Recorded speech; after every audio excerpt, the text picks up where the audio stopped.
You're on Zoom, just please mute yourself and turn off your camera if you're not on the panel. And we're live on Facebook. Okay, here we go. Hi, everyone. Welcome to our second special public forum about wind energy developments proposed for the island of Newfoundland. For the most part, these projects are being forced on unwilling residents who have been told we must make way for these industrial scale projects in the interests of fighting climate change. But we at EnviroWatch NL question whether these projects will actually bring more environmental damage than benefit. And we wonder who's behind these developments. Is it possible that wind energy here and elsewhere is driven by a corporate agenda, not a climate one? These are some of the topics that we'll be tackling tonight.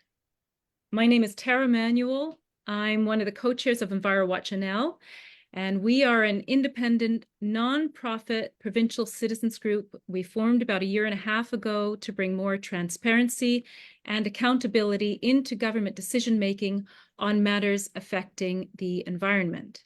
And as a volunteer-run organization that does not accept corporate or government funding, we encourage you as a citizen to become a financial supporter or an active member of our group. And to do that, you can just go to our website at envirowatchnl.com. So the other co-chair of EnviroWatch NL is Glenn Wheeler, whom many of you may know from the podcast Mi'kmaq Matters, and that's also streaming this public forum on its Facebook page. So the discussion tonight will be available for viewing in a few weeks on Rogers Community TV on their Local Matters show in Western and Central Newfoundland. And it will also kind of live as a recording on our Facebook page and on our YouTube channel. So you can share it from there after the fact. I'm going to throw to Glenn now. Glenn, can you please introduce our panel for tonight?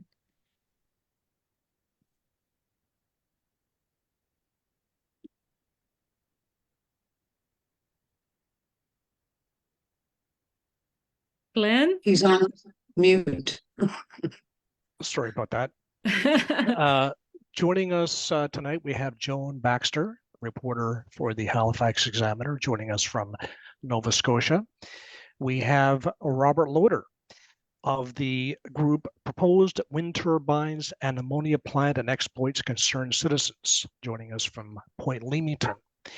And joining us from the Codroy Valley, we have Claudel DeVoe of Codroy Valley United. That's our panel. And just a brief word about the format.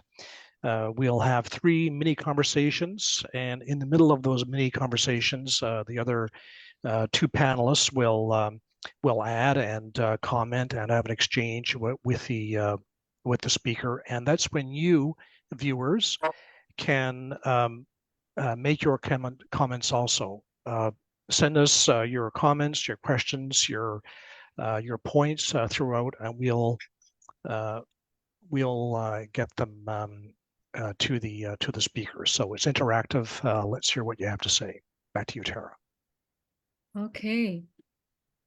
So we gather tonight on the eve of the deadline for public comment on the latest version of the World Energy GH2 development proposed for the Port au Port Peninsula and the Codroy Valley, which consists of over 320 wind turbines, each more than 600 feet high.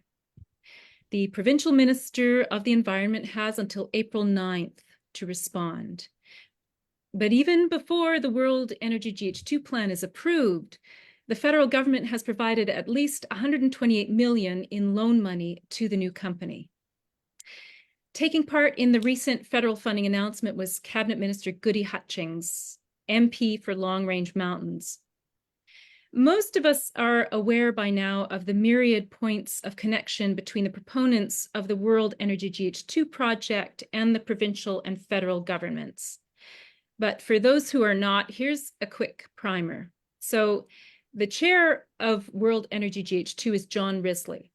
Risley purchased Goody Hutchings' Rifflin Hitch Fishing Lodge in Labrador, and It was at that very lodge that Premier Andrew Furey and his father, former Senator George Furey, met with Risley on a fishing trip in July of 2021 before the province had lifted the moratorium on wind energy. According to CBC, the Premier's friend Brendan Paddock was also there. Paddock was an energy advisor to the Premier and subsequently became a director of World Energy GH2. Premier Furey's father, George, is also an advisor to Vortex Energy, which is working on a plan to store hydrogen in salt caverns under Robinson's River, which is a scheduled salmon river in southwestern Newfoundland. So it's quite an intricate web of close associates. This is a new industry, one that has never been tested at the scale being proposed here in Newfoundland, where we currently have 4 mega projects greenlit to move through the development process.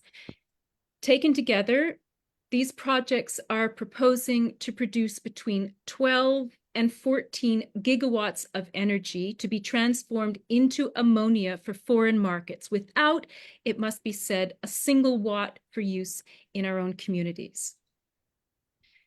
The sheer size and scale of what is being proposed eclipses any other similar projects in the world. These projects will transform great swaths of our landscapes, depleting biodiversity and natural carbon sinks, require massive quantities of fresh water, impact communities in untold ways, and require backup generating power from our electrical grid. These are all supposed to be community-held assets, and yet communities are not being properly consulted, nor will they benefit. There will be some jobs for locals, no doubt, but is this a fair trade for what we're giving away? To us at EnviroWatch NL, this whole approach reeks of corporate colonialism, enriching a few, while the majority unwittingly pay the costs as subjects of a grand industrial experiment in this technocratic approach to transitioning our energy systems. Tonight, we will be discussing some of these corporate actors involved in harvesting profit from our province. Glenn, over to you. Okay, well, Joan, why don't we start with you and the news of the day. We've been seeing in the news reports of the hydrogen conference that took place in Hamburg, Germany this week. The auction for hydrogen power. You've been covering that event with a German colleague. Tell us what we need to know about that event at Hamburg. Well, the German colleague actually submitted an article today that she will be publishing in the German media in German later this week, but it's going to be published, it is published already in the Halifax Examiner in English.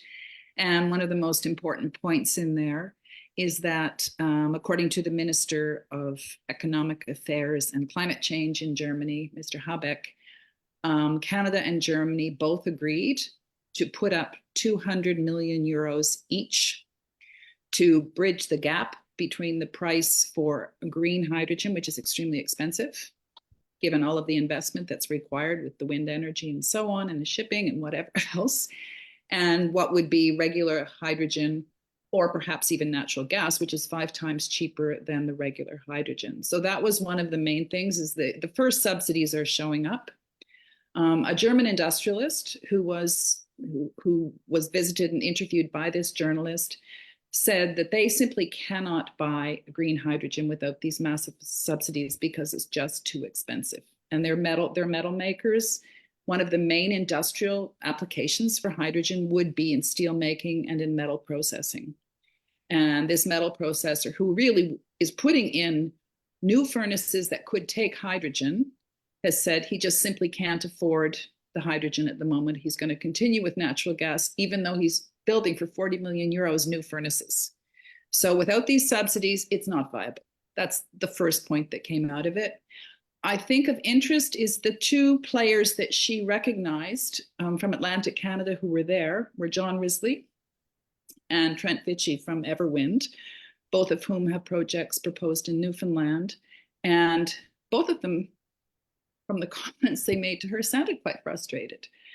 She asked Trent Vichy if he got what he wanted out of the conference, and he said no comment. And she talked to John Risley, and he sounded very frustrated and said governments have to get with it and transition to hydrogen. But it does no contracts were signed for the offtake of ammonia from Atlantic Canada. And I think that's very, very important to note. So those are the main points that's the newest hot off the press story that we have today on the hydrogen conference. So Joan, you over the years you've been covering John Risley, ex of Clearwater Seafoods, and now you've been doing a lot of coverage about Trent Vichy, who, as you say, his company is Everwind, and Everwind has two big projects in Nova Scotia. One of them proposed for the Guysborough County area of Nova Scotia, one of the last remaining areas of wilderness in Nova Scotia, very important for Mi'kmaq people for tradition, custom, and practicing a traditional way of life. So very, very important area. What can you tell us about Trent Vichy, who also wants to build on the Burin Peninsula of Newfoundland? I think one of the most important questions I have about these three major players, you have one, Ravi Sood, also in Newfoundland, John Risley and Trent Vichy, is that these guys have absolutely no history of environmentalism or interest in climate change. You couldn't call any of those three people a climate champion by any means. So they're born again climate people. And their projects have been described to me by people in environmental defense and indeed by experts, hydrogen experts, as subsidy harvesting projects. Mm-hmm. They're not even profit harvesting, they're subsidy harvesting projects. And the fact that these people who are essentially money people have jumped onto this hydrogen bandwagon suggests that they think there's something in it for them. Now, Trent Vichy's background is in private equity. He lives in New York. He's an Australian national. He made his fortune in private equity in the United States. Everwind is a subsidiary of three companies that share the same address on Greenwich Avenue in New York. It's not local. When I interviewed him the first time, and the only time, I should say, that I was able to interview him, he gave me a figure for the area of Guysborough County, which was like half the size of Canada. He had zero comprehension of where he was coming to try to put these wind turbines. And he said this, he gave me the same figure twice. So it wasn't just a slip of the tongue. And he made himself out to be some kind of savior who's going to come and help all the downtrodden Nova Scotians who have to work out west, and how it's going to help their mothers. And it was really, I'm really sorry to say it, I felt like I was listening to a really poor used car salesman who had a lot of money. So that's Trent Vichy, and he's very pushy, very aggressive. He's definitely made friends with a lot of politicians on the federal level, and here in Nova Scotia, the progressive conservative government here is very much on the hydrogen bandwagon. More than that, I can't really tell you. He claimed that he spent $200 million of his own money as an investment already in the project in Nova Scotia, but my question is on what? Because there's not a single wind turbine built. There's no hydrogen plant. There's no ammonia plant. So I'm not quite sure where all that money went. And he got $166 million from the Export Development Canada. So John Risley is another one who's definitely very new to this game. And we in Nova Scotia know quite well. He became a billionaire and he benefited a lot over the years from public money. He's a master of getting public money. So he sold off Clearwater, and I guess he looked for a new thing where he could make a heck of a lot of money. And, I hate to use the word disaster capitalism, but because I really do support wind energy and I really do support the transition away from fossil fuels. So it's really hard for me to criticize these projects, but they're not for greening our grids. And the use of that, the biggest problem that I come up against every time I talk to an expert on this is how incredibly inefficient it would be to use wind in Atlantic Canada, produce hydrogen with it, convert it to ammonia, ship it across the ocean, and then very probably convert it back into hydrogen, because that's what the utility companies in Germany are looking for. Everyone I've spoken to said, you've just thrown away 80% of your wind energy right there. So Joan, how can that be good for us? Yes. So we have a sense then of what the of what Risley, Vici, and Ravi Sudha, who will talk about the proponents, what they want. Why would the government of Canada and the other governments, knowing that this technology has a lot of questions, why would they be so willing to pump public money into wind to hydrogen energy? That's a very big question, Glenn. I'm not sure I can answer in their place. I mean, again, I'm so torn on this because I support any move the federal government makes to tackle climate change. We have to do something. And there are very good applications for hydrogen in steelmaking and, as I said, ammonia fertilizer. We don't have any of that production in the Atlantic provinces.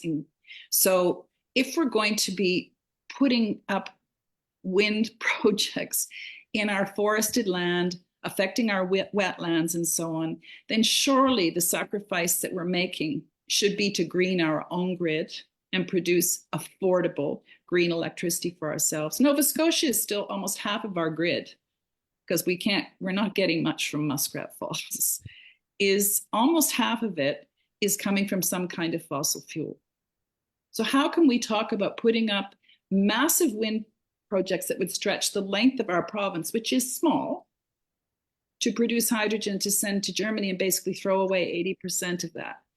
Now, I understand that the federal government is kind of jumping on anything it can find because they're desperate. But I also think that they're being led down the garden path a little bit on this hydrogen.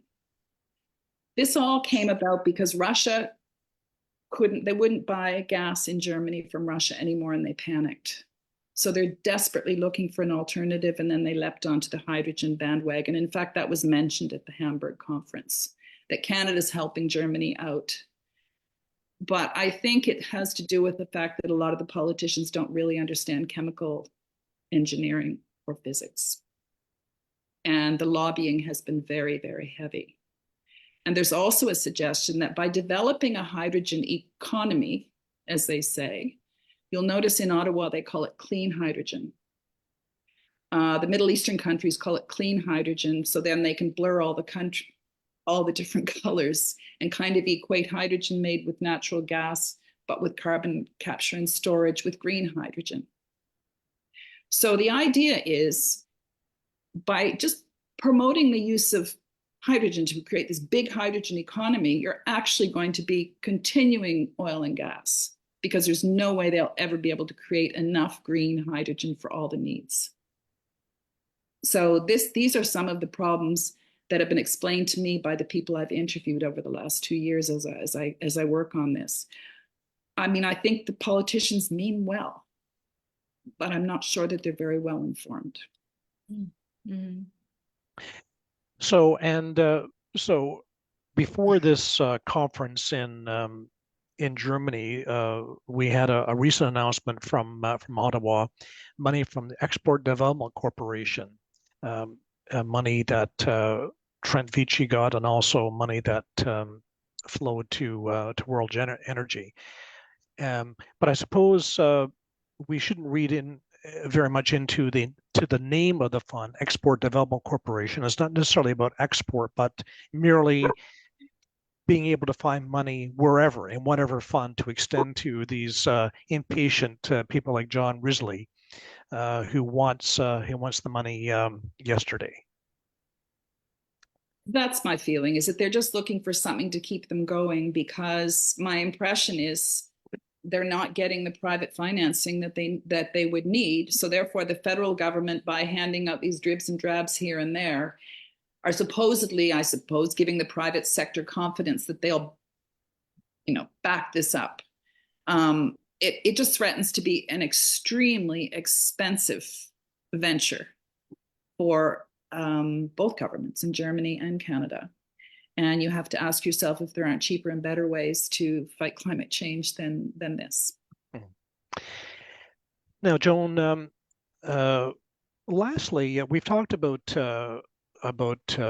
John Risley and Trent Vici. The other player in Newfoundland is someone named Ravi Sood from a company called EVRIC, the Exploits Valley Renewable Energy Corporation, EVRIC. And I understand that Ravi Sood is a name with which you are familiar from previous reporting. What can you tell us about Ravi Sood? Well, actually, that's a very new thing, that I was looking into the projects in Newfoundland and looking at who was behind them. And then I looked up his name and found his LinkedIn and said, goodness gracious, this is the same guy who owned Feronia Inc. And I know Feronia Inc. because I worked in forest research in Africa, and I reported from Africa for years. And I did reports also on foreign land grabbing in Africa for big palm oil plantations and so on. And one of the worst players in the whole book was Feronia Inc. And so a colleague of mine from GRAIN, a small NGO that looks at these things, actually went to the site. And as a result, Human Rights Watch did a huge report about human rights abuses, pollution, and absolute horrendous land grabbing of community land for these palm oil plantations in DR Congo.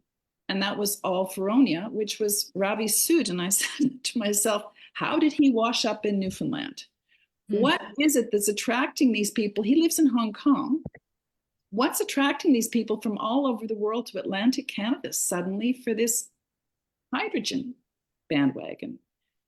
And that's where we come back to the subsidy harvesting. I think they heard there's going to be a lot of money for the transition, for fighting climate change, and they all jumped on it, because that's the only conclusion that I can have, because these guys don't have a history of being environmentalists, that's for sure. Well, very, very interesting. Robert Claudel, anything you want to ask Joan, or any comments you want to make about what we've heard from Joan? I appreciate Joan's views on the proponents and the gentleman behind each company. I wasn't really familiar with the Everwind shot. I can't remember his name, but the Ravi Sood, I've been doing a lot of research into him, as it's in our area, in our backyard. And I just want to confirm the things that she touched on is just a drop in a bucket from what I've seen online of his history. So it makes you wonder if the apparently the Newfoundland, the people who got the go ahead in Newfoundland were vetted by an outside consulting firm who reviewed the applications and came up with that selection. So it makes you wonder if they did a Google search on Ravi Sood or not, and if they did, maybe they don't care about his previous record. So it's a bit surprising that he would get the thumbs up to work in Newfoundland. it definitely raises a lot of questions about the whole independent review process and who and why they got approved. Of course, on our end, we know, we've learned a lot of things about John Risley during the course of the Way To proposal. One of the things that strikes me is the fact that he's a partner with Nature Conservancy of Canada. So that kind of struck me as right at the beginning. Of course, he's a major contributor to the organization, which out here in the Cadre Valley, as you know, Nature Conservancy owns a lot of protected land. So it seems to me there's a connection there. They're not very vocal. Of course, not very many environmental groups are. But as far as Mr. Risley goes, connection as far as out here in the Cadre Valley, I think that, to me, that would be one of the big connections. It would seem if Mr. Risley was really cared about wetlands and bird migration, that he would be appalled by the idea of putting a wind turbine farm of that size in that area, which is of an area of international significance. Yes, yes. It surprises me. Surprises me. There is a great deal that's been written in the Halifax Examiner about John Risley, if you want to have a look. It's a long read. He's got quite a history. Robert, let's turn to you. Tell us first of all, why don't you, for people not as familiar with the AVRIC proposal in Central, maybe less knowledgeable than what's proposed for the Port au Port Peninsula and the Codroy Valley. Tell us about the AVRIC proposal. How many turbines, and where they would be located?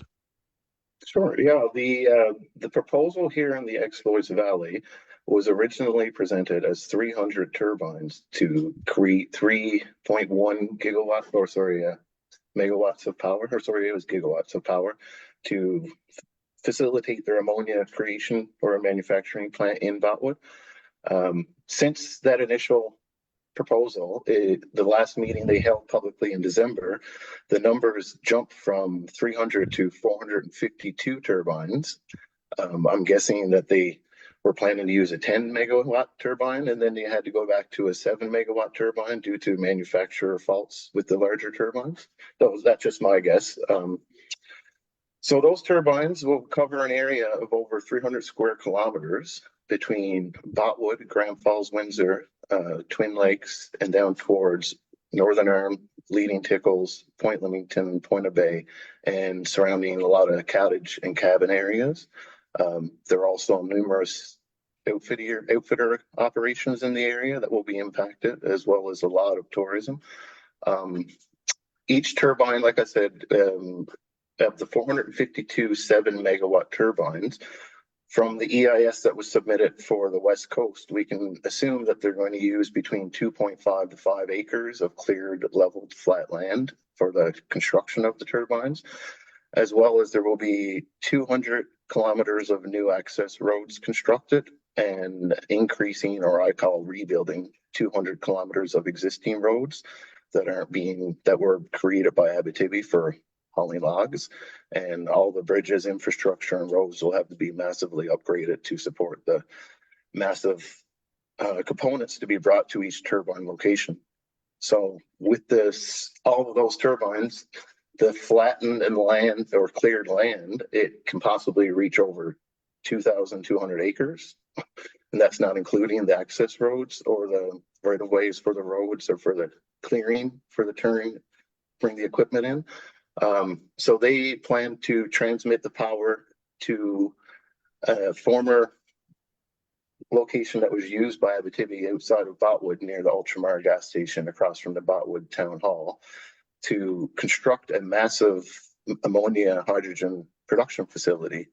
And that would then be shipped down through the dock or the port of Botwood, which is right in the heart of the community, to be loaded onto massive tanker ships and shipped to Germany. So it's just very, very disconcerting about the land required, the impacts on everything, and as well as the proximity to local residents. It's a huge project, and a lot of people just don't seem to grasp the scope of it. We actually have a group member from our Facebook group who volunteered and overlaid the images to the map of St. John's, and it covers basically the whole greater St. John's area from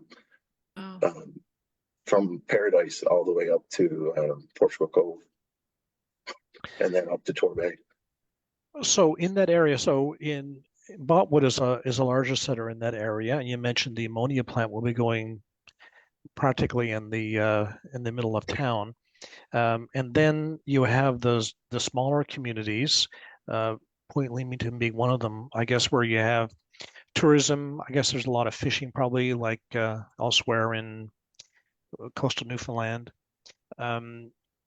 So I guess the impact would be both environmental and economic if the lobster fishery and the tourism would be affected.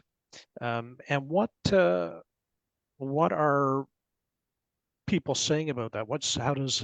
How does public opinion run about this proposal?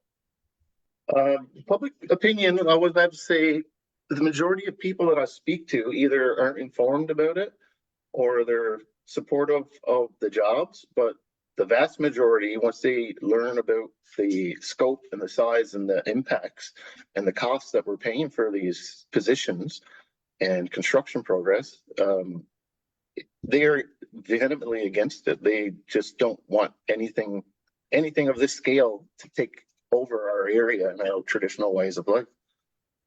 So to understand it is to be opposed to it, if you know Yes. what's going on. Exactly.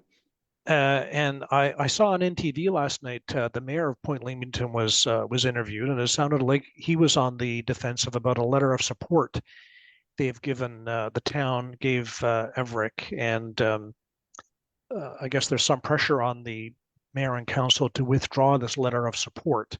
Tell us about that. Do you think they're going to cave and withdraw the letter, or are they going to stand firm?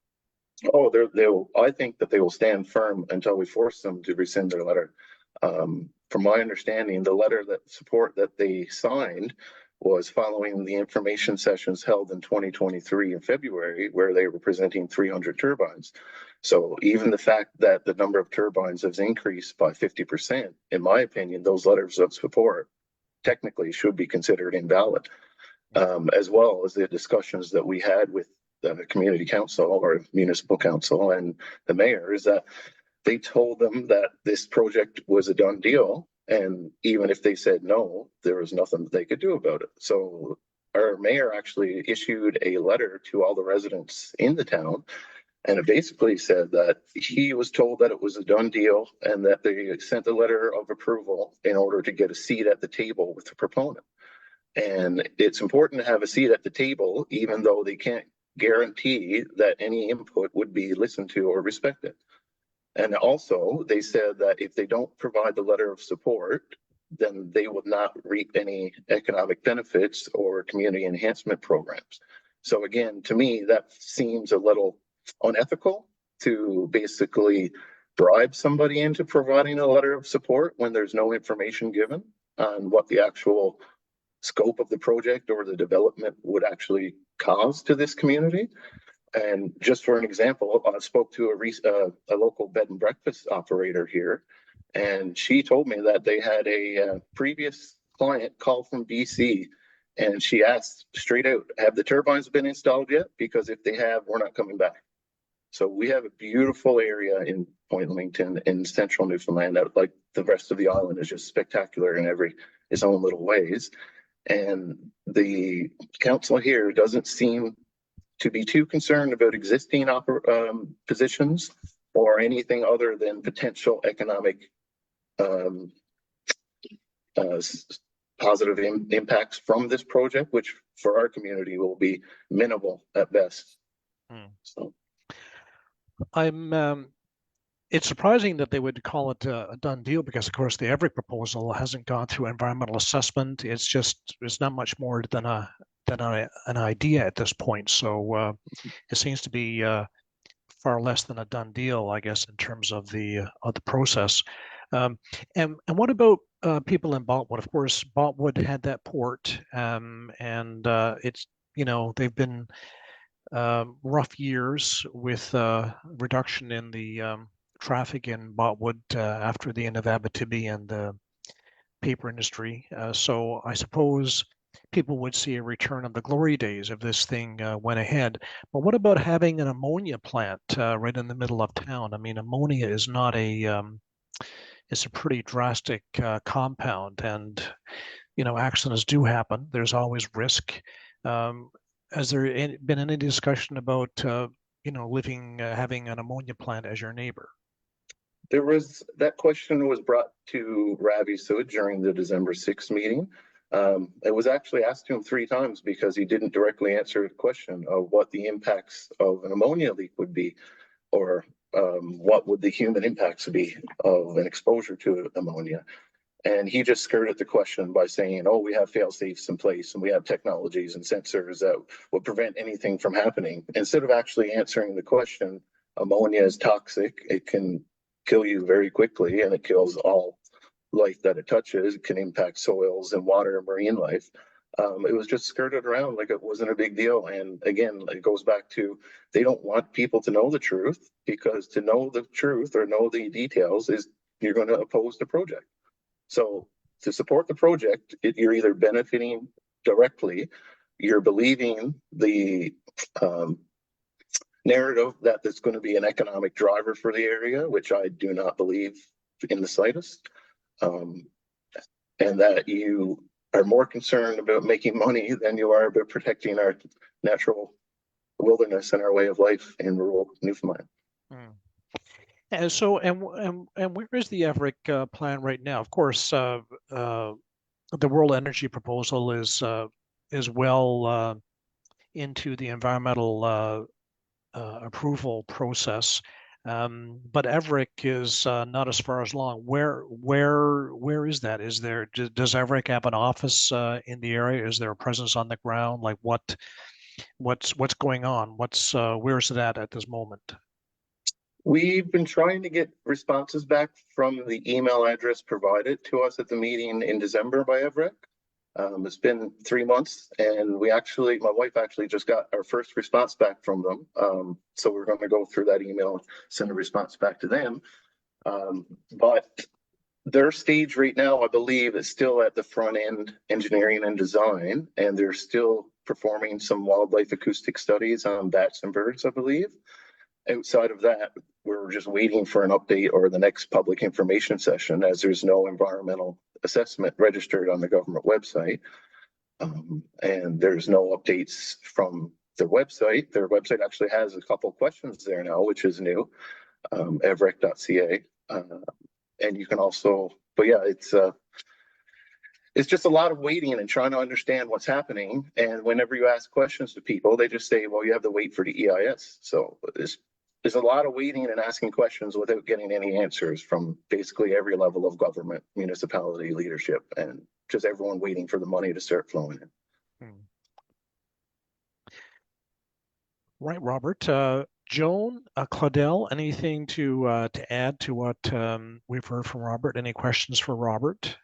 Any thoughts twigged with you? Just a comment, because we are in the environmental assessment stage right now, the amendment. But like you just mentioned, asking questions before it came out, that's the answer you would get. It's going to be in the EIS. The EIS will come out soon. So yeah, it's difficult to get any answers prior to that, definitely. And then when you do get the EIS, you're swarmed with trying to figure it out on your own.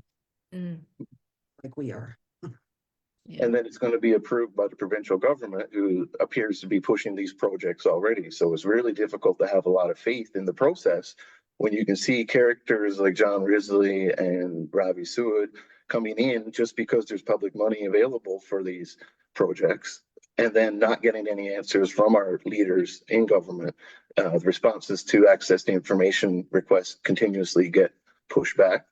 I've got one in for a copy of the original proposal and the notes from the review panel, just to see what actually happened. And that's been extended twice so far. So it's over a month and a half I'm waiting now. So I'm still waiting to hear back from that one. So I'm just really not happy with the lack of response and the lack of interest on our leaders who are supposed to be representing us. Yeah. Something that came to my mind is the Ecology Action Centre in Nova Scotia issued a statement in January on this wind energy for hydrogen in Nova Scotia. And I really recommend it to everybody because their concerns are very similar to yours. That while they're in favor of wind energy, you also have to take biodiversity and everything else into account and who's going to really benefit. It's a really, really comprehensive statement. And the other thing that twigged when you were speaking was that here in my county, the municipality council was actually going to put a halt to the Everwind proposed wind farms while they completed their land use planning, because the provincial government mandated every municipality to do land use planning because we don't have any in Nova Scotia for the province, which we should have. We should all have before we do anything more. And the council was ready to vote on that. Trent Vichy showed up in person at the council. I think the provincial government probably twisted a few arms and they backtracked on it and they decided to approve the wind farms without finishing their land use planning. So he knows how to move around with politicians, but just as an example of the kind of statement that you could issue, that you should, I would really say, even for your members, to get in touch with the Ecology Action Centre in Nova Scotia, because you're sharing very similar issues, very similar. It's exactly the same playbook, in fact. Viewers, let us know your questions and comments. Put them in chat, and we will pass them on to the panelists and Glenn, make I an have one here from Peter Jackson. Shall I read Yes, it? please. Peter says, Peter Jackson is a reporter for the Telegram.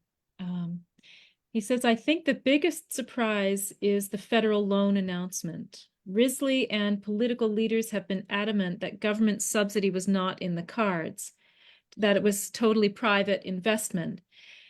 He asks, is there any evidence to suggest that Newfoundland and Labrador may also acquiesce as it has with so many other projects? I'm not sure if there's evidence, but if we look at history, we see that it has so many times in the past. And I wonder why anything should be different. I think they as they say about I think they say that the best predictor of future behavior is past behavior. So I think we have a track record that might Warrant caution. be helpful. Yes, absolutely. So I just want to add that the federal government gave them a loan instead of a grant. And I read something or heard something today, and it may be because if it was a grant instead of a loan, then they would have to do a federal environmental impact assessment. But I don't know the details on that. It's just something that I read today.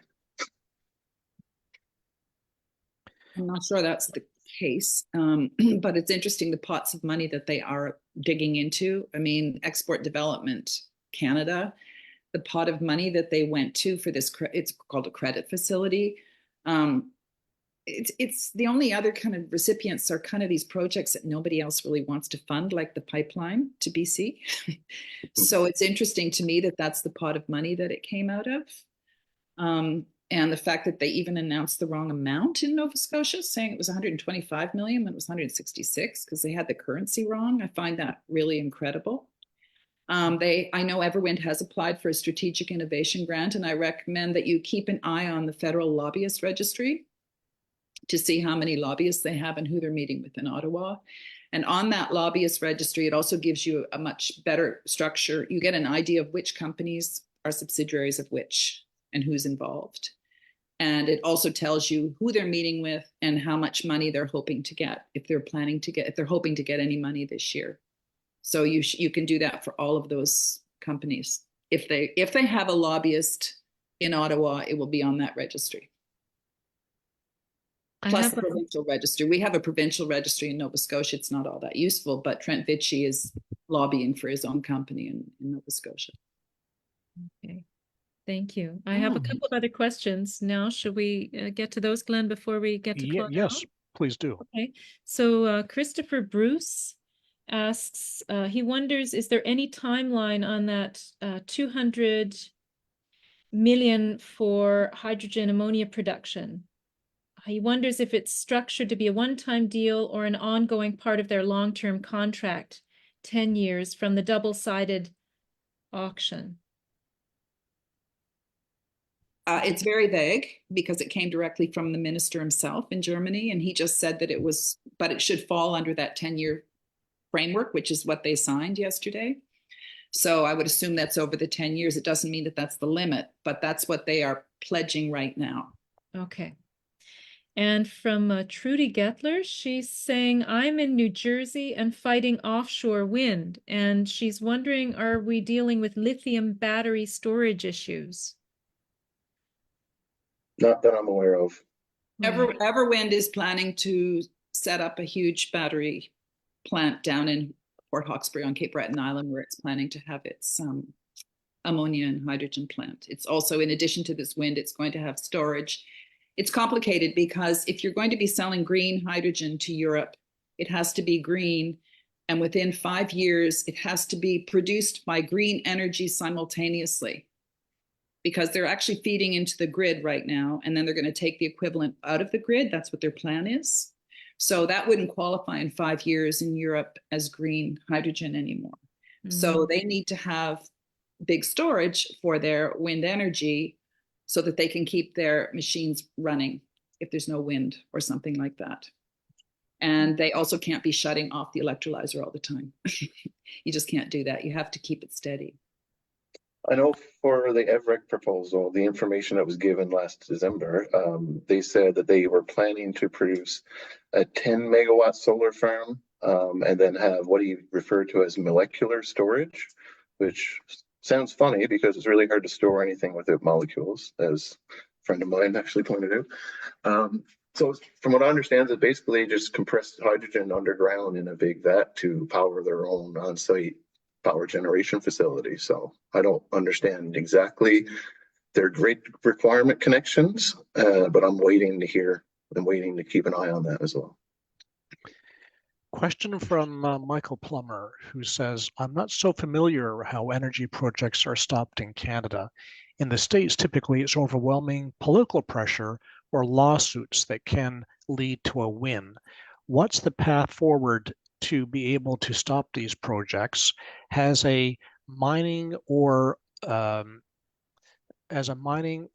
project ever been stopped here in NL? Well, they stopped fracking on the Port-au-Port. That was over a decade ago.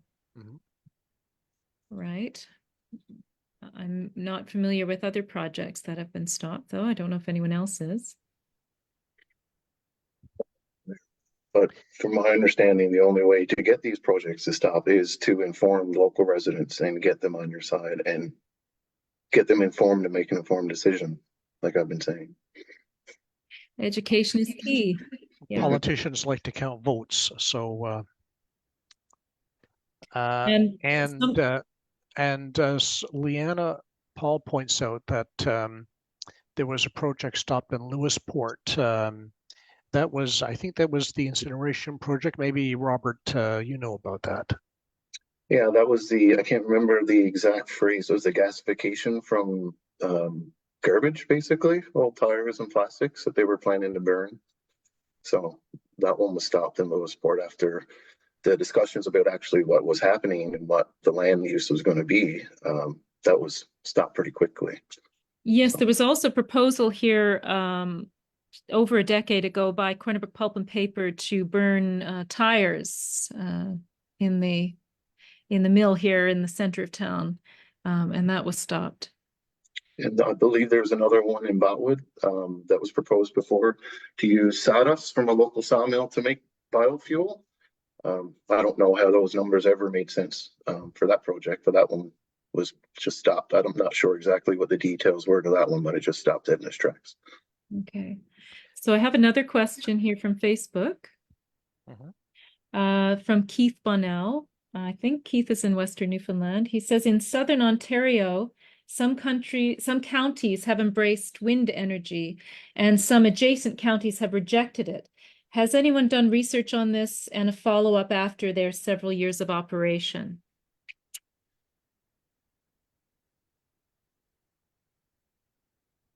We might not have the answer to that question. Yeah, maybe. I'm not sure. The only thing I've seen recently are studies coming out of Europe with impacts on human health up to 20 kilometers from these turbines. So the infrasound, which is sound pulses, have been detected up to 20 kilometers away.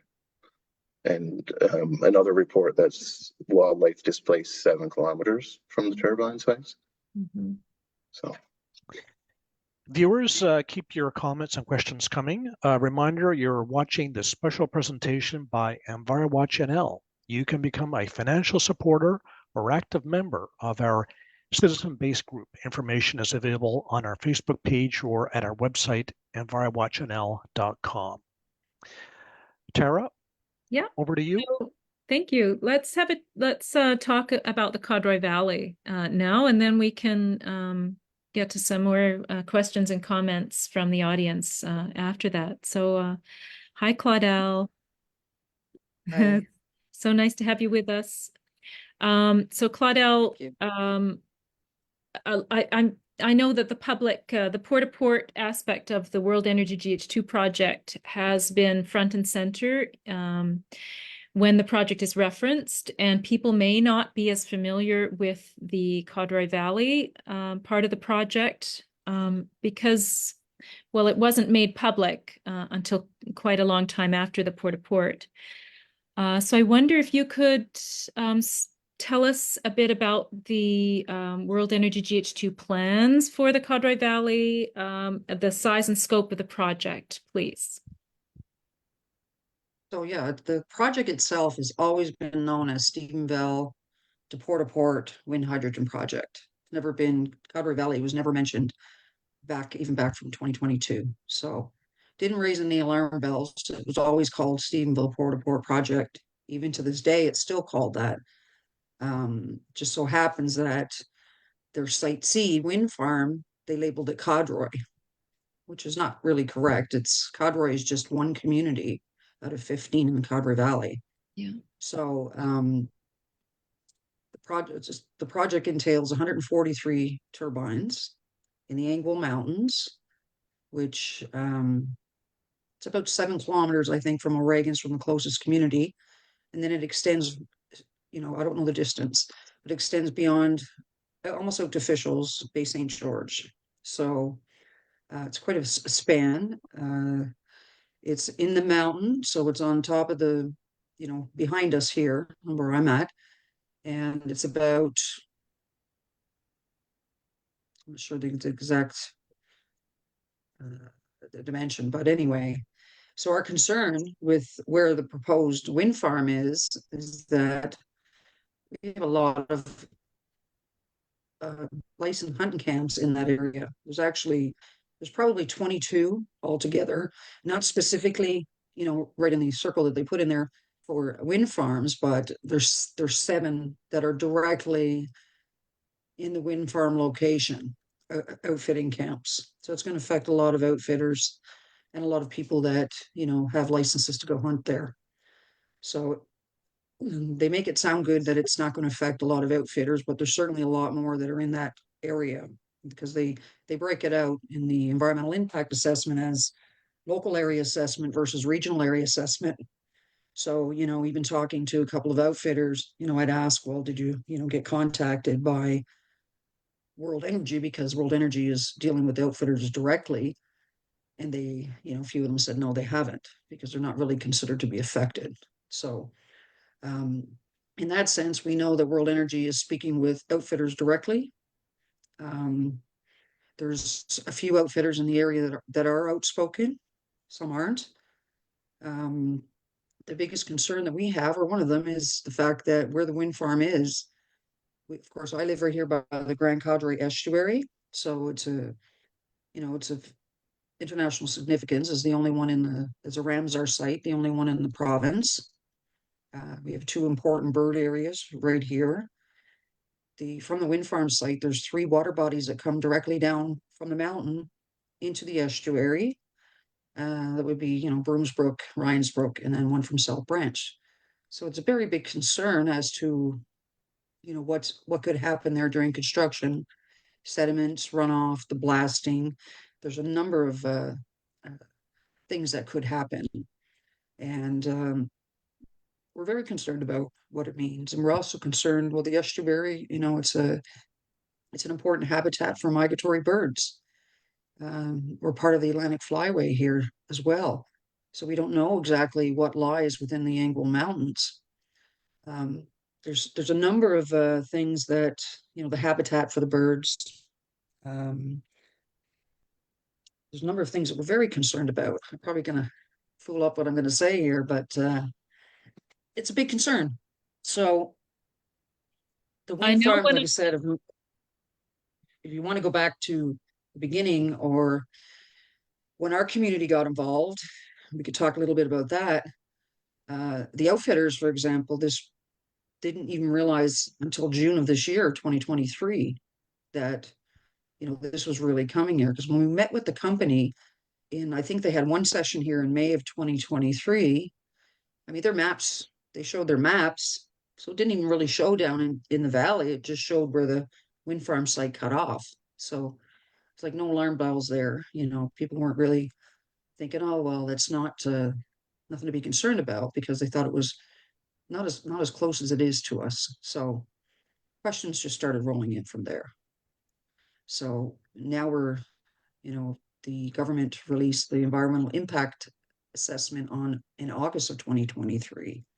And like Robert had mentioned earlier, not getting any answers. Well, we were in the same position. We weren't getting any answers. And if anyone reached out to MHAs, they weren't getting a response.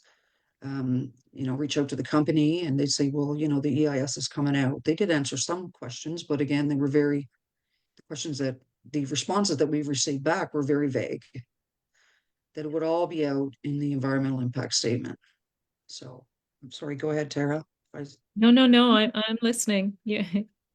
So, you know, from there, the environmental, they call it the EIS, environmental impact statement, came out. So here we are with 4,000 pages worth of documents that they're like, here you go. This is what we're going to do. So it's been a long road, and I'm sure Port to Port, you know, I really sympathize with them because they've been going through this for a long time, and with the plans for that wind farm, it's unbelievable. So this is a little different than probably what Robert spoke about with his project, whereas this one, you know, Port to Port, they're planning on putting 155 wind turbines in Port to Port on that small peninsula, and then 143 here in the Cadre Valley. Then right smack dab in the middle is Stephenville, which is where they're planning on having their ammonia plant. And of course, that's where all the supporters are for this project is in Stephenville, because that's where, you know, World Energy bought Port Harmon. So that's where they're going to ship the ammonia from, and the plant. And they have an office in the airport. So they have a lot of infrastructure already in place for this project. So it seems like, as far as if you talk about support, it's mostly Stephenville Crossing, and the major cities that are in support of it. Whereas where we are in our rural areas, it's a little different. I'm not saying everybody's against it, because we just didn't have any consultation. It's even from the beginning. So that's been a struggle from the get-go, getting any As regards consultation, even though. As regards the amendment, Claudel, to the EIS, do you, in your Yes. estimation, did World Energy address some of the issues with the Cadre Valley, or is there still a lot missing from that? Oh, there's a lot missing. There's no, as my answer would be no. They use the same line, I think, 17 times in the document to not have enough information there for the Cadre Valley area. Do the phased approach to construction, you know, they're going to have time to do those studies. So there's a lot of studies missing. They don't have any studies done on the birds or the bats. They don't have any moose studies done. One thing that also, they have no photographic simulations at all for the Cadre Valley area. So, you know, we don't know what it's going to look like from here. So Port to Port, they have a lot of information in the environmental impact, because we're lumped together. So we're together. So in the Port to Port Peninsula, they have some simulations, but in the Cadre Valley, they have 7 listed. So 7 what they call receptors, and no visualizations, none. So we don't know. They say, oh, we're going to see 52 from the Grand Cadre Park, but there's no visual. So we had this discussion, and we did bring it up with World Energy. We had a session not long ago, and we asked them, oh, well, we don't think we've put enough. We don't know. We have some more photos. We'll check and we'll send them to you. The only photographs they took to give us a visualization of what the turbines will look like from our communities is from the Trans-Canada Highway. That's it. So we still don't know. And that's a very important piece. We need to know what it's going to look like. So anyway, we have a guy that in our community who did a map for us, and I contacted him and, you know, had a little discussion. And we're going to see them everywhere. We are going to see, if they're on the mountain, which they are, they're behind us, we're going to see them. So What a I don't know, shame. it's just like that I mean, the valley is such a scenic area. Yeah. That's something very important that we need to visualize, and they need to produce that. They need to, we need to know what that's going to look like. So that's missing. There was a lot of things missing in the report. So they had no bird studies done. Everything. So we went to this session and they produced this little brochure here. So everything is going to be done in 2024, is what they're saying. So we're asking, well, if you don't have enough information for the Cadre Valley, how do you expect to get approval on our area when you don't have any information? There's a lot of information missing, a lot of baseline studies. And I think going through the EIS process, they may feel a little confident like that than that. But I did ask the question. I asked them, I said, well, do you expect to get approval on a project where you don't have any information, lacking information for the Cadre Valley Wind Farm, as they call it? And they said they expect that they're going to get it, they could get it approved with contingencies. So I said, do you think that both areas, the Cadre Valley and the Port-au-Port area, are the same? And they said, no, they're definitely not the same. So those are questions that we had asked regarding the amendment. So yeah, we're concerned about a lot of things, and we've only got one day left to submit our public comments to the government. So Claudel, you're a tourism operator yourself. I've stayed Yes. at Claudel's cottages. They're beautiful along the Grand Cadre Estuary, and I'll be back in the summertime. But I hate to think of the development happening there and ruining that beautiful valley. So I'm wondering, I just wonder how other tourism operators are thinking about this project. Well, that's a good question. I know myself as a tourism operator, and a few others, not everybody, but a few others in our community, are definitely are not all for this project. I know it's definitely going to affect outfitters. It's going to affect a number of if this proceeds, it's going to affect, for tourism, it's going to affect the outfitters, it's going to affect the meat cutters, it's going to affect seasonal employment, accommodators. It's going to affect a lot of different things economically here in our community. I forgot the point I was going to make there for a second. I was just going to say that it seemed like you were talking about the outfitters, and some of them that you had spoken to didn't seem to realize that they would be impacted because they haven't been consulted with directly by the company. And yes, there hasn't been a lot of discussion there, openly for outfitters here within our community or within our group, because World Energy is contacting outfitters directly. So, and in the documents it says, well, in World Energy's piece, well, the people say, well, they're making deals. Well, they are dealing directly with the outfitters and NLOA. And I'm not sure, some people may take a buyout, given, some outfitters may decide, they've been in the business a long time. Maybe this is an opportunity. There are some that are dead set against it. I know I'm a tourism operator here. I see a lot of outfitter or hunters that come through. There's a lot of outfitters, and they're dead set against it. They'll never come to Newfoundland again if this happens. Obviously, it's going to put a lot of people out of work. There's a lot of outfitting camps here in our area alone. It's going to affect it's going to affect, the restaurants. I mean, long term, with the wind farm put in place, yes, there might be a big boom for 2 years, but what happens after that?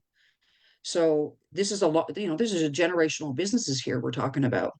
This is people's livelihood that it's going to definitely affect. So there's going to be a lot of job loss, and getting back to the visual impact and tourism, because I know we're live here, but that's okay. I'll be comfortable speaking out loud.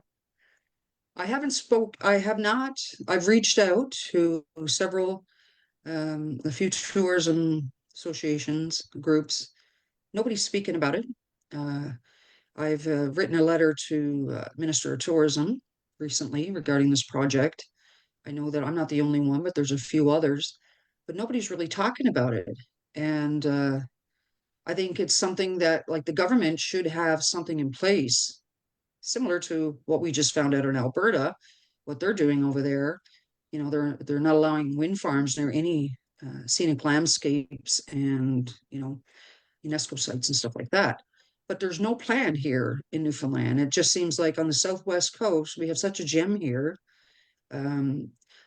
Between, you know, Rose Blanche to Port au Port, we promote it through, I'm involved with the tourism group. We promote this area.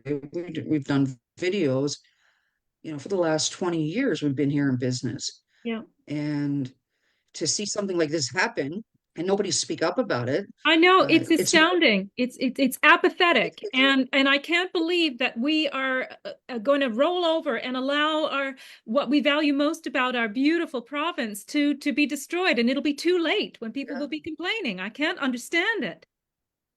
No, I don't either. And it baffles me. You know, I've been trying to reach out to some people in particular. And of course, you know,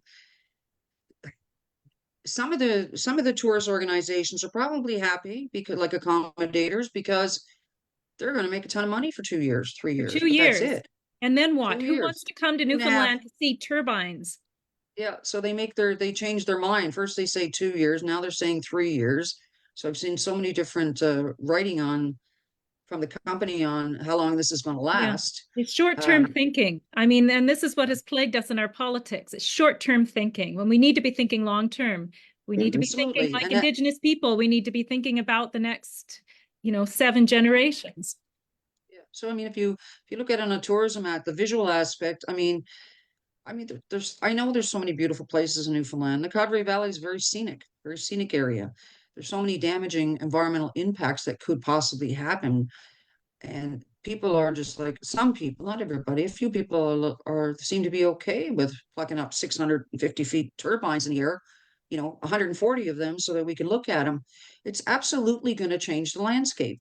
It's And your whole sense about your home will change. And, you'll yes. have so many impacts, the vibrational, the infrasound impacts. It's Absolutely. And I mean, we've got some great and one other thing I wanted to mention with tourism.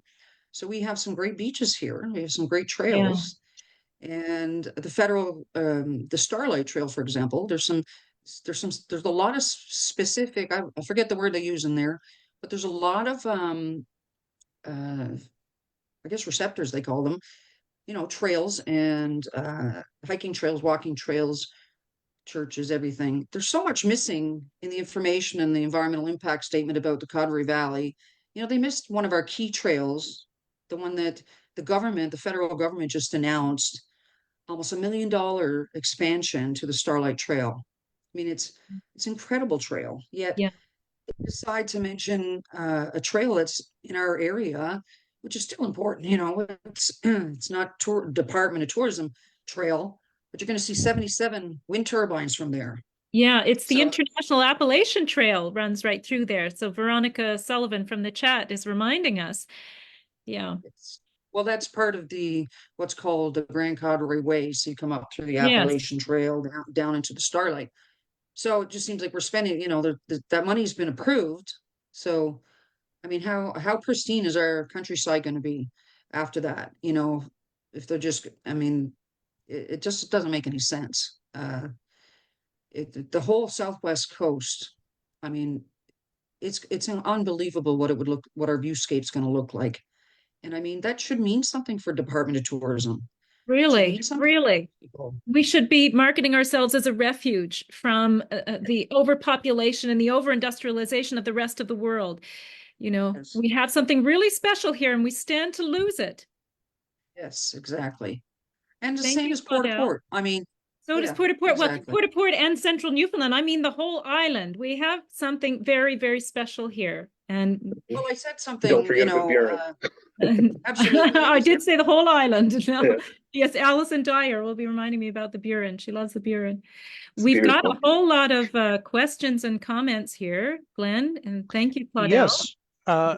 One just before you go to the questions, Tara, we should remind viewers that tomorrow, March 20th, is the deadline for public comment on the latest iteration of the World Energy GH2 environmental impact statement. So March 20th, and that means midnight. So March 20th goes all the way to midnight.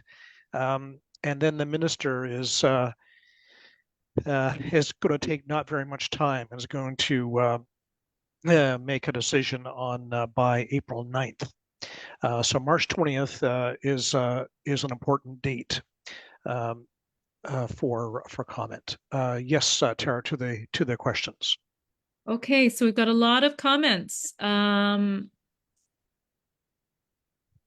Well, Leanna Paul was wondering, she's mentioning that in Exploits Valley, there's a significant amount of water usage planned for the project. And I know that for all the projects, they require gargantuan amounts of water. And she's wondering if the panelists could speak more to that. I'm just going to read through quickly a few comments and then I'll open it to the panelists. And then Tammy Park Tai says the deadline for responses to the EIS amendment is due tomorrow for World Energy GH2. Are there specific things we should be speaking to as residents in the areas on the Port Peninsula and the Anguille Mountains in the Codroy Valley area? So I think Claudel did mention some of those. Leo White says, oh, this is about stopped projects. He says that we were able to stop several small hydro projects in the 90s and a bigger project for the Upper Humber. Yes, it took a lot of sustained public pressure. Yeah.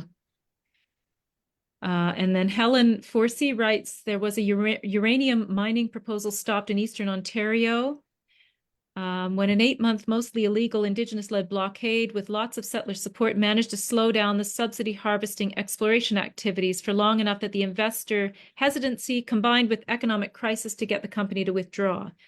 Yes, yes.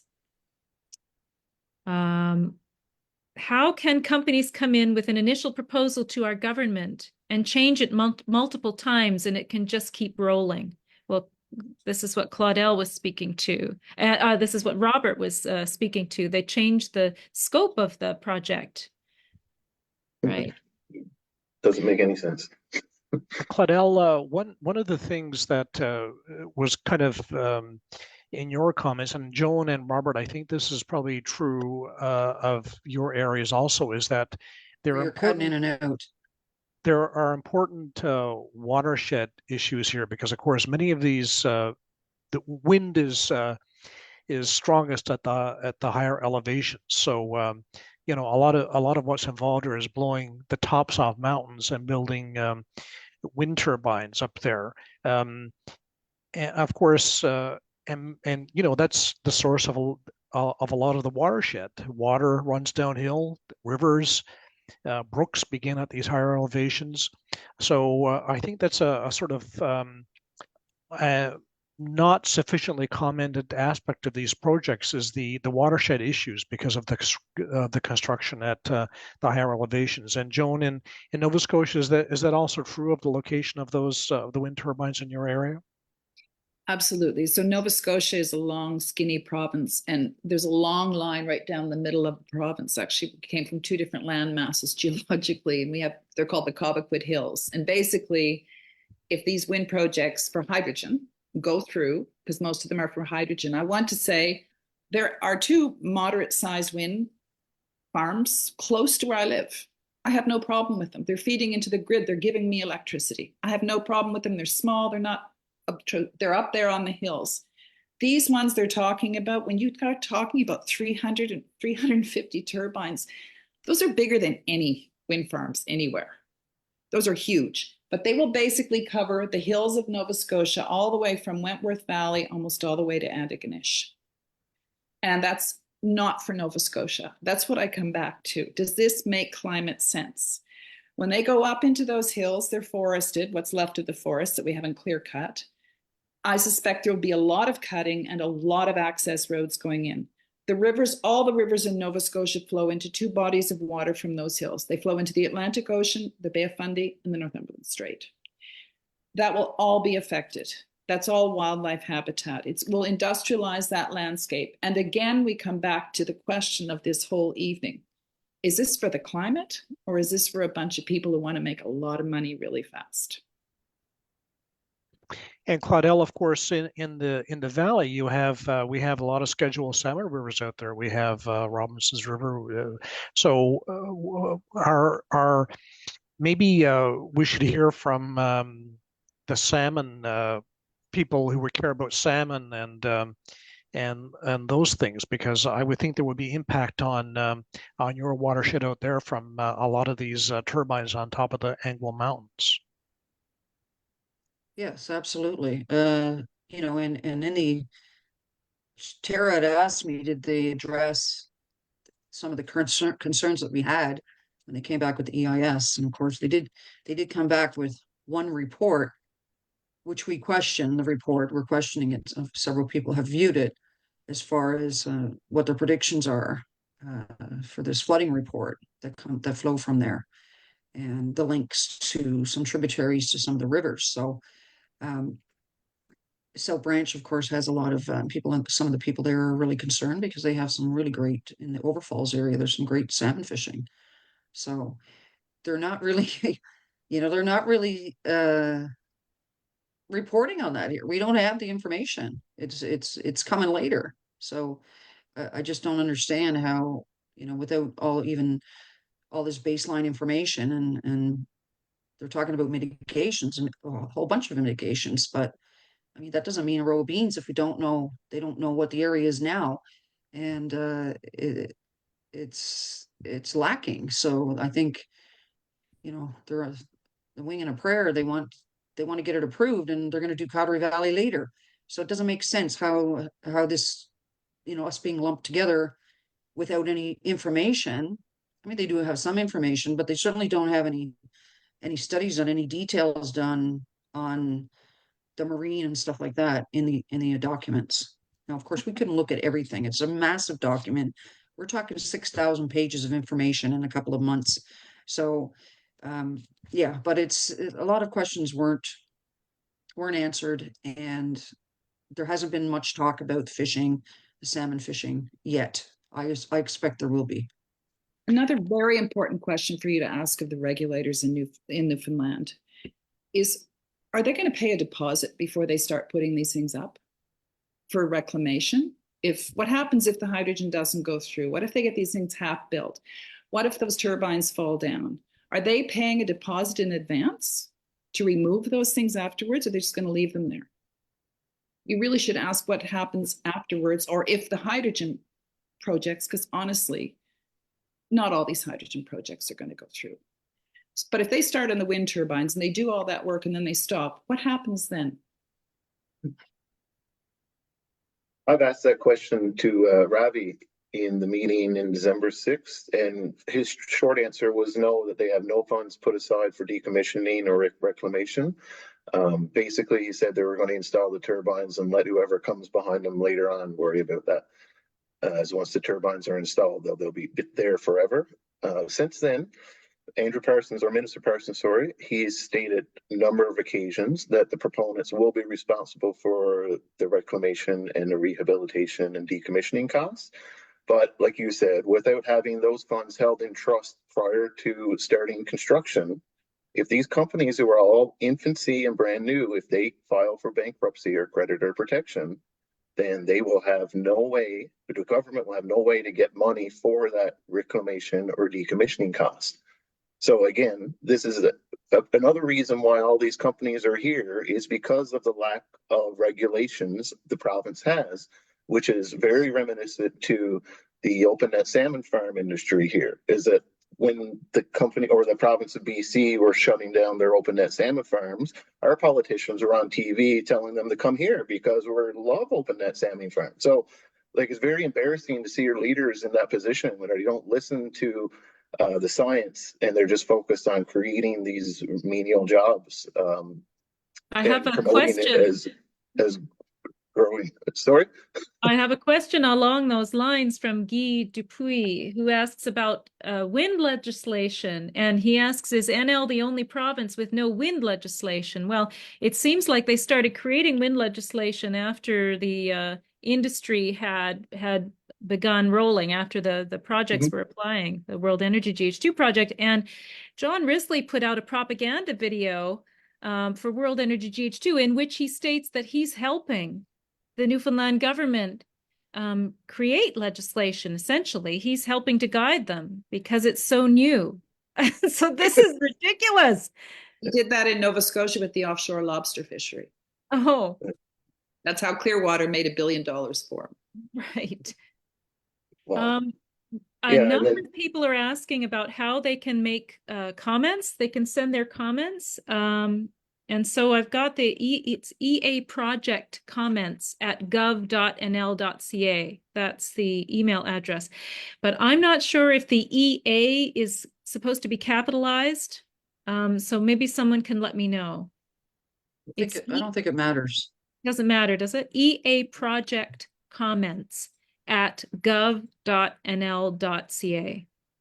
I just want to add something too about the regulations. So I've been doing a lot of research into this, and there's a statement from Minister Parsons that says that he's been contacted by corporations for the last over a decade ago, I believe, is one of the hearings from C49, as he was a witness. So that to me tells me that the government had an idea that wind energy was coming 10 years ago, and they didn't put any foresight into developing any regulations until after they were able to stop the moratorium from wind energy and have some players an opportunity to develop an industry and then get the proponents to create their own set of rules. So it's very, very disgusting to watch this play in front of your face and in your own province. It's having corporations in government, essentially. Yeah. And when has the industry regulating itself ever been positive for locals or the environment? Yeah. We recently asked a couple of questions to World Energy the one sole session since the amendment was released, which was today 7 days ago. So we asked the question regarding land use, etc., because that was a big concern for outfitters, and not only outfitters but locals who want to use the land. So we asked if there was any, once the wind farm site goes up, am I just going to be able to go there and go skidooing and stuff, or is the area going to be blocked off? Is it going to be fenced off? Oh no, we're not going to do any fencing. They're going to deal with it with signage, and it's up to the province to put in place rules and regulations around the wind farm. That's what they said. It's not something they're putting in place. The province is going to do that. And there's another couple of same with the blasting. So the question came up about, you're going to do explosives and blasting up on the mountains. So, what's your plan for that? How are you going to mitigate all that? Well, the province has regulations around that. So they didn't have any plans for that. The province is going to decide. So what does that tell you? Right. We're just passing the buck back and forth. Yep. I want to read a comment here from Veronica Sullivan. She says, this is all sickening. We've traded our deep and spiritual connection to the land and wilderness for capitalism and corporate greed. In the end, it will be our undoing. It already is. I agree with you, Veronica. I feel sick about it. And I'm sure the people on the Port-au-Port and the Cotterbury Valley and Central Newfoundland do as well. And the Burin, if anyone on the Burin wants to talk to us about what's happening down there, please reach out to EnviroWatch NL. You can go to our website at envirowatchnl.com and leave us a message. Reach out, please. Become a member. Support us. We're just a group of volunteers of concerned citizens. We don't take any corporate or government funding. And we're doing this work because it needs to be done. So join us. So before we go, we should mention once again that tomorrow, March 20th, midnight, is the deadline for public comment on the World Energy GH2 environmental impact statement amendments. And Tara, if you have that email address there, you could read it out again. Tomorrow, March 20th, midnight, with the minister due to respond by April the 9th. Sure. So the email address is EA Project. Sorry, I'll say that again. EA Project Comments with an S at gov.nl.ca. I'll go put it in the Facebook chat after this, just in case someone doesn't get it. And I want to read, Brian Pittman sort of responded to Veronica's comment there, and he says, not all of us have traded our connection to the land, but our politicians have truly done that. Yeah. It's a difficult situation, but there's strength in numbers. So I think the education is very important. As Claudel says, the proponents benefit from people not having the information. So the information is power. So it's very important to get the information out there. Most people will be concerned and will be supportive of trying to save land and water if they knew. So Right. I think the education here is so crucial, and the we have so little news media these days, so the coverage is scant, and so that's why Joan, your coverage is so important. Tara, do we have any more questions or comments? We have just a couple of minutes left. We're just about out of time.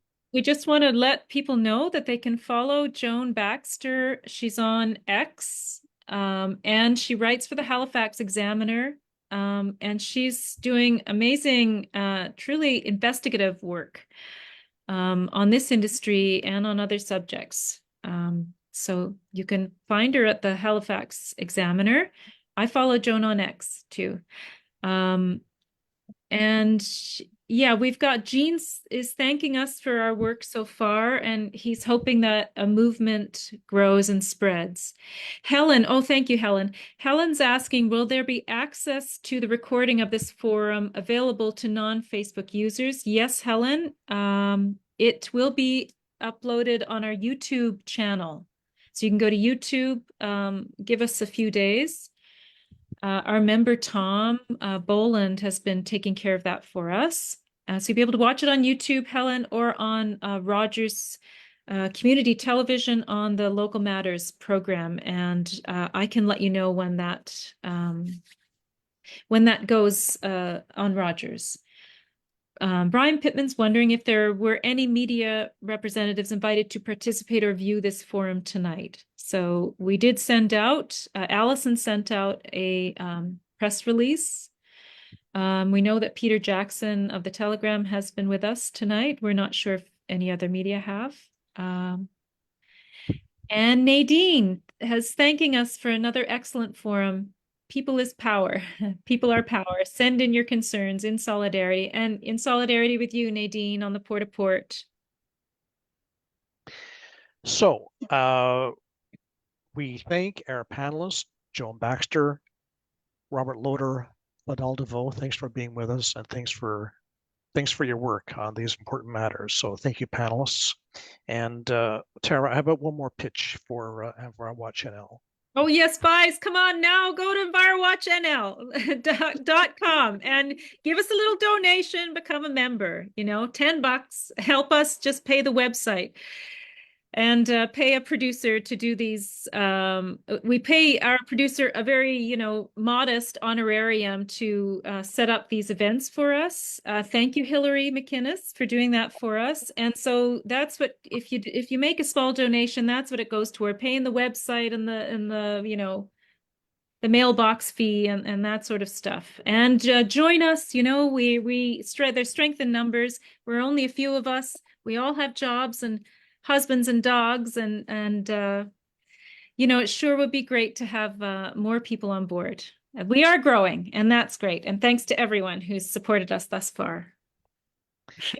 Thank you, How was panelists. that? Thank you. That was you. great. Okay. So thank you, panelists. Thank you, viewers. Thanks for being with us. And till the next time. Good night. Okay. Thanks for Bye, having me. everyone. Bye. Bye.